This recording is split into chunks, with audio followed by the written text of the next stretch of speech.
Okay, I'll turn this forklift off in just a second here. I need to at least get in there because it's I've had some issues today. Let's see, my phone, my other phone, my work phone got wet somehow washing tubs earlier, and gave me the opportunity to kind of rewash this one anyway because I was trying to hurry. So, but bad side of it is that I ruined my iPhone, so got to get another one of those.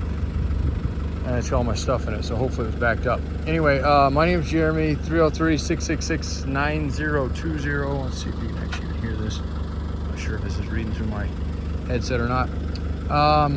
Listing this is a final approval video. We do these, oftentimes you'll see, in addition to just product listings and videos, you'll see a pre-dismantle video and then oftentimes a final approval. Essentially it's the same. We just, one is together and one is shelled out, empty shell, tub or whatever it is we're selling. And it's exactly what it sounds. We're just getting the customer's approval. And I apologize, it's so light, the lightness is so crappy. Matter of fact, I might be able to, might make the color weird, but I'll get a little shadows, but it'll do up. Unfortunately, those lights are draining my battery on my forklift too, so we got a whole bunch of things going. Why that's actually why it's running right now. So for the customer who knows who this is for, and yes, this one is technically on hold right now. Obviously he has the final say, so if you're looking for a white specific tub and this one kind of caught your eye, then always call. It could still be available. He could say no. I doubt it. This has been extremely hard to find. But nonetheless, it's good to call. You never know what we have here or on the horizon, okay? So I'm gonna walk through it the best I can tonight, and if I miss anything, I'll try to cover it with photos tomorrow. Otherwise, hopefully this will do it, and then I'll go back to trying to upload it. I was in the middle of uploading when I looked down and seen that I got my phone. And it says it's waterproof, but clearly it's waterproof except for the charging port, so, all right. Without further ado, let me start off and just start here right at the corner. We're going to show you this the best we can with the light we have, and I think it's going to show up pretty clear. It might not show up as bright, but, and if anything I see, like for example, we got a couple little dings and scratches here. Okay, this is still a grade A. It's probably not an A+, although we get a lot more for A+, but we didn't really have a choice on this one. We were really looking for white specifically and rust-free. But scratches, dings, like door dings, and that's kind of what I would consider that. Smaller things are always going to fall into the lower grade of whatever letter we're going with. And then if it's body work, something like a PDR guy, paintless dent repair, or something like that, obviously this is a scratch anyway, but couldn't fix it, then that's going to go into like your B's, and then really bad body damage, or possibly people are looking for tubs to crawl in and stuff like that, are going to be your C. So it definitely has some scratches on it, and I know that was kind of what we talked about in the beginning, or I didn't talk, but I know one of my guys did, and hopefully he didn't oversell that in that sense, because like I told you when I talked to you, that you're going to have scratches. I mean, we're talking I don't know what, 30 something years old. So, and I got a little bit of a rub mark on this through the paint, and that actually I caused. It just had rubbed up against another tub, and I wasn't aware when I was taking it back. So it's got right there a little strip, and it's bare metal, so it'll be easy to paint or do what you're doing with it. But it's definitely going to need a little bit of spot paint job, or possibly paint the whole thing. Given that it's white still, and that was kind of the concern, if we have to go to another tub, at least if we do find a white one, we don't have to paint the inside. So hopefully that still is kind of what we're going for here. But anyway, I see a little ding right there. You can kind of see it in the light. Actually, the shadow kind of makes it highlighted a little bit. And then the hinges on this guy, they're moving. I told him to leave them on. Normally do pull those, but yours are probably rusty, especially the joints, so you can use those. They're scratched up, so you'll probably want to paint them as well. This is a really clean tub. There's nothing on it rust-wise. It was filthy, which is sometimes good because it preserves, the body underneath, but you know, definitely has some scratches on it. I don't want anybody to be misconceived in that, and realistically, even like an A+ one, you're gonna still have scratches. You may not have as many, but this one was just hard to find, like I said, the white tub. We looked kind of all over for it. I was surprised. We've kind of hit that point in the life of these TJs, and especially YJs, definitely CJs, that they're just getting far and few between. So roll bar pads, excellent shape, no broken bolts. Those look amazing. That's what you want to see. Nice round flat fenders, nothing damaged up here. You can always tell if they've been hit or something, usually by those. You know, here's your feet for your roll bars. Again, really nice. I cleaned this up pretty good, but there's a little bit of residual in there. You can kind of see the dirt mark up. That one's beautiful. And then floorboards, excellent shapes, a little bare metal with the carpet. This one had carpet in it, so it rubbed through. And that's gonna be very common. You're not gonna really get around that ever. Tunnels in excellent shape, not all bent up. Sometimes people go to put things in them. Little ding there. Maybe not a ding, but definitely got a scratch. And then over here, the passenger side, which looks a little rusty, but it's actually not rust. The carpet has a metal coating on the bottom of the front. It's a kind of like a sound dampening, and it leached. So this is actually nice and smooth. There's nothing, matter of fact, as I was hitting it pretty hard, I was getting it to come off. But a little bit of a Scotch-Brite or something like that will get you through most of this stuff, if not all of it. And this drain is plugged, but we'll get the water out of it. And that's all this stuff is here. So I see that it's pretty common, all this stuff. And if I had a piece of carpet here or this one, I think we threw it away, but I can show you the bottom, and it is exactly that. It's just that piece is, they got the carpet wet at one time, and it kind of, it starts leaching from the top down. So, okay, this is another area I like to show because it's obviously an area that gets trapped with moisture and definitely salt if you're in the Midwest, East Coast, and usually this will start to rusting out. And then look at the seams here, really nice and clean. Typically when you start getting any kind of sign of future rust, it starts here and you'll start seeing edging. But this thing is, like I said, it's gorgeous and everything like that. The tunnel, which some of this stuff is gonna have to come out. I don't really care about the wiper. I think we have a few of those, but that pedal assembly, there's a guy that buys those from us. So if you need one, just let me know. We'll work something out on it, but otherwise that will come off. I don't really care. Some of the small stuff we can keep in there. This is a shift. Probably was an automatic. It'll work on either one, but no, it might have been a manual. Give you fuel. That's the throttle cable looks like. So, okay, firewall's beautiful. Now, real quick, this is an 02, and I know I told you that when I found it. Or maybe, or possibly we could find an 02. Now, refer back to the other videos in that previous conversation. I actually have a TJ comparison video. That's probably the best one to look at. An 02 is kind of on its own. It's much easier to use an 02 on a 9701 because those two are the most similar. You can use an 02 on an 03 to 06, but it's much more difficult to go that way. And I'll tell you why. Even though the firewall is this particular area, which is on an early one, there's gonna be a hole here.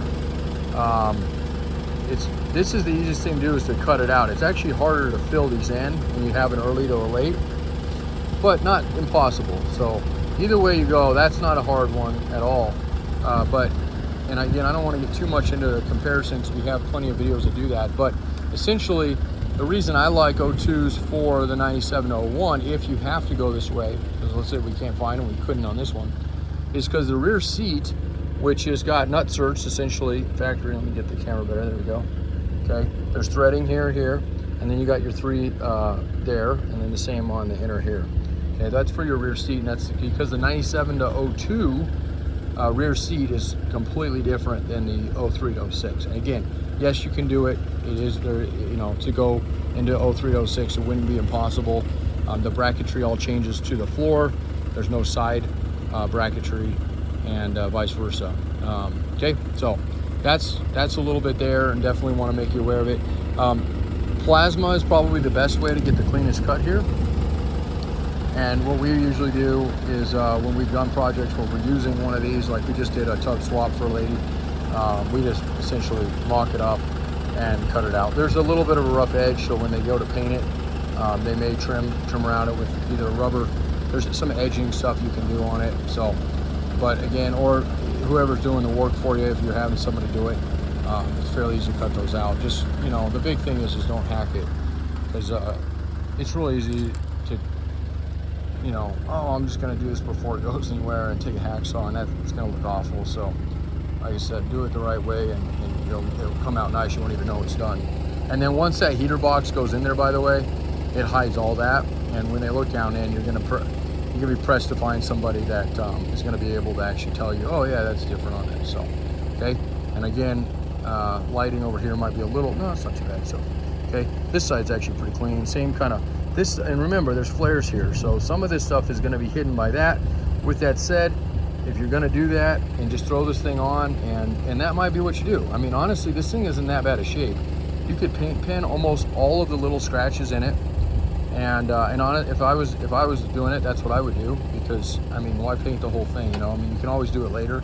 I mean, obviously it's bare now, so maybe it's easier to do that. A couple little dings here in the corners, and that's pretty common to get corners dinged up. Matter of fact, normally corners, I think I have a yellow one around here. It's over on the trailer, and it's got a pretty good ding back here, which is unfortunate, but again, kind of what happens. So, okay, I'm afraid I'm not going to have a lot of light when I do the bottom here. I'm going to raise it up, but nonetheless, I'm going to try my best. So, and if I redo some photos tomorrow, I'll make sure I cover all that stuff. So, there's nothing here.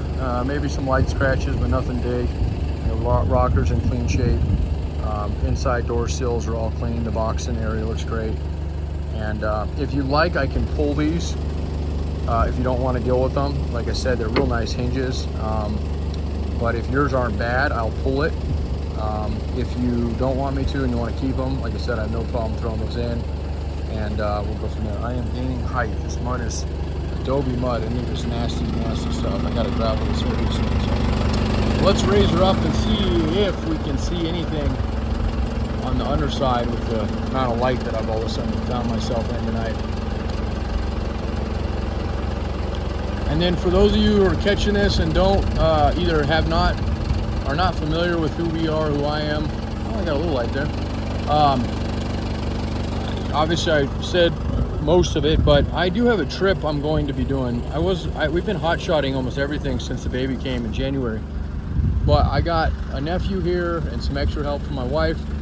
So at some point in the next 2 months, I'm going to leave and I'm going to head out east. Now the difference between me doing it and our hot shotter is really going to be a little bit of cost savings, depending on what you were quoted. For those of you, if you've ever talked to us before, it's usually about $750 to get a tub or a frame to the Midwest, East Coast, depending on obviously how far. If you're in Kansas City, it's only going to be about $600. You go out further, East Coast, you're going to be around $1,000. If you do a tub and a frame, which a lot of our customers do, you're usually with a hot shot going to be at $1,000. And for me to do it, it's usually about $750, $800. And again, on individual ones, it might be. It just depends on what fuel ends up being when I do it. But that might be appealing to some of you out there. And typically how we do it is minimally a deposit, and then the rest on delivery, possibly. Now that can change. It depends on what we're selling. If we're selling, for example, frames, they have such a high turnaround for us. Those we do have to collect balances on. But tubs, depending on what tub it is, YJs, CJs are obviously up front. TJs we can sometimes do on delivery, and the delivery cost itself is on delivery. So regardless of who does it. So, okay, all right, cool. Well, I'm excited here because I got great light here. As far as the paint goes, don't worry about paint on the bottom of these. There's very little paint on the bottom. They literally stop. If you look at most of this in here, it's just primer looking, and that's how they came. They even have a little bit of an undercoating on them. The exhaust shielding, this one's intact enough. We usually pull these because people buy them, but it's got a little banged up, and it probably caught it on the forklift at one time, just this aluminum shielding. So that can easily be bent out, and I'll throw that in for you if you decide on this one, because that's usually rusted out, like I said, from the top to the bottom. But look at the torque pockets. That's what we had the issue with on the other one. And this one, you can kind of see, yeah, there you go. perfect. Look at that thing. I mean, not only is it clean there, but the threading is absolutely beautiful. Here's the ones that we really thought on the other one, we were hoping to cross our fingers. And it was collapsed. You know, it's starting to collapse. Maybe not all of them, but they were starting to get there. This one is absolutely beautiful. So this one, and we are looking at the passenger side. The whole torque pocket channel in itself is nice and clean and straight. So that is, and that I would give it an A+. And like I said before in a lot of my old videos, you'll hear me say the torque pockets, there's all this stuff coming out of these floor pans up here. That's what I'm pulling out of here. So in my opinion, the torque pockets kind of make or break tubs. And that's part of the reason I don't usually give them a grade based on paint condition, because I've done it so long, I know what's a pain in the ass, and these things are a pain in the ass. They're hard to cut out if you do want to replace them in yours. They're hard to re-weld in, and mainly because they've spot welded these things like 100 times on each side. And you end up cutting into your floors, and then you got to replace floorboards, so it's just a total pain in the ass. But look how clean those guys are. And those are your main ones, right? So you have 11 in total. We're going to see 10 of them right here. The 11th one is on the radiator, which obviously are the radiator support of your grill. We don't have that here, so you're not going to see that one. But so we got 3 and 3 there, gives us 6. And then we got the rear corners. Okay, that's going to knock us up to 8. So we got that guy there. Look, absolutely. And again, this is another torque box, not pocket, essentially.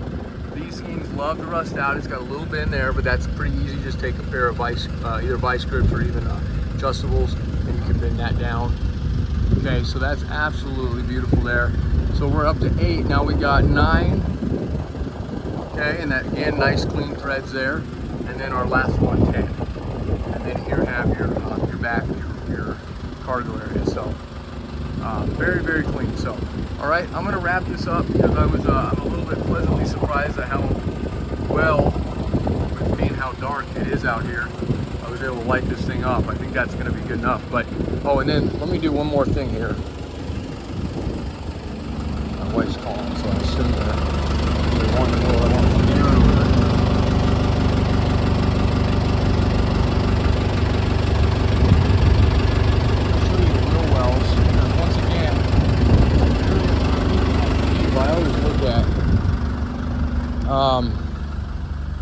And it's hard to do because a lot of times they have liners. They came factory with liners. But if you can peel back the liner a little bit and look at the edges. Again, this one's beautiful. Doesn't have anything on it.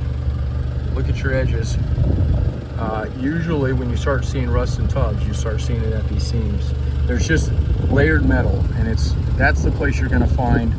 So if you're going for rust repair, or you're going to try to treat, like you buy this tub and you want to prevent it, you know, it's good to do whatever you're doing to coat it, but these are the areas that we find rust starts and you know, starts, it doesn't stop essentially. There's a little bit of a ding there on the corner there.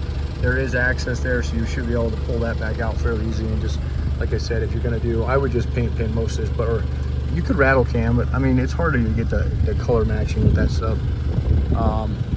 And there is, you know, you see the edges here. This is all this oxidized. There's no rust here, but it is definitely paint chipped all through here. Pretty common. That's from your rocks that kick up at the back. Again, something you probably can't get around. And in the corner, his iPhone's doing a pretty good job of lighting it up. Beautiful corners. Okay, inside out. Again, there's your back, your tailgate places are great. And I'll show you this one real quick. That corner, absolutely beautiful. Seams, okay, no rust, nice and clean, straight. This one doesn't even have any dings on it, all the way around. And then you get to the edge here, and same thing. Okay, so just a little oxidized. If you're gonna use a paint pen on this, again, Scotch-Brite pad or real fine sandpaper, just to get oxidation off. You want it nice and bare so paint stays around on it, and then just coat it at that point. So okay, and then these little dimples you see, that guy called me about these once, and I couldn't figure out what he's talking about for the life of me, and I finally found it. These are actually all factory, and they're on every TJ tub. They're just little spot welds on how they hold this. Originally, these things didn't, I mean, when you went to replace pieces on them from Jeep, you couldn't buy a whole tub from them. You could only buy sections of them. And JKs are like that still this day. So, and you got a little bit of paint worn off there. That's where that flare goes, so they'll cover that up, but still want to get that bare metal coated and treated. So, okay. All right, that's it. Thanks for spending 20 minutes tonight with me. I'm gonna go in. It's been a crazy few days, and I was up till 3:30 in the morning last night. I'm planning on not being up that late. I was building the customer's axle. You guys were supposed to finish while I was breaking down in Las Vegas, but that didn't happen. So turn these lights off, and you'll be able to see just how dark this actually is out here. Not too bad. I mean, there's a little bit of light still out here, but like I said, the iPhone's it actually makes it look kind of light, but it's pretty much pitch black at the moment.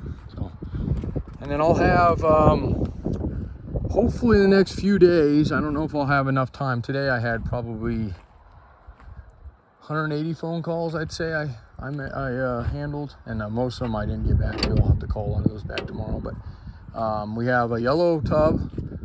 There's that cutout I told you. So same thing up here, and then you got a little bit of a lip there, which actually kind of makes it nice for when you do it. And super easy. That's it. Okay. And then what else? So we got a yellow TJ tub, so that will be a 9701. We have a yellow, not original, CJ7 tub, probably lower grade. A guy said this Jeep was a lot nicer when I showed up. It wasn't that nice, but we got a usable tub, let's put it that way. And then we have another black TJ tub here. And we have 3 CJ7 tubs. I know those are the rare ones. They're the expensive ones, but they are usually, it's not the cost that's prohibitive on these. It's usually finding them. And for every white tub, it takes me 2 years. No, not 2 years, but 6 months to find a good, nice one. It'll take me 2 years to find sources on CJ7 tubs. And I think they'll all be there eventually, but these are definitely there. And we got a couple YJ tubs as well here. So these will try to get these up, and the rest of them that we've kind of pulled the last few weeks while I was gone, again, that were supposed to be listed but never gotten around to it. And yep, that's it. There's our property. There's our, usually got a nice sunset, but we missed it tonight. We got a little lightning in the background. 7 acres. And try to pride ourselves on rust free. For the most part, I would say 95% of our yard is. And the rusty shit we don't sell, we just scrap it. But I did a video a couple years ago. It wasn't that long. I think it was about a year ago. Just come back from California, and that's where I buy most of our stuff, Southern California. But you know, I was doing this rust-free frame and tub, and I happen to have a couple old frames sitting there that we were about to scrap, and of course, you know, there wasn't people. It was one or two come. Oh, he said rust free, but look at that frame there, and I don't even engage in it. I just, whatever. It's going in. We have a crusher down there, and I specifically got that crusher to annihilate any of the rusty stuff we have. So, but if you ever need anything small on a frame, and especially if we do have one out here that's rusty, we can usually cut it before we crush them. If we get something viable off them, we'll keep them, but most of the time, that's about it. So I don't think they're back yet. I'm gonna call them and get, oh, there he's calling me again. All right, see ya.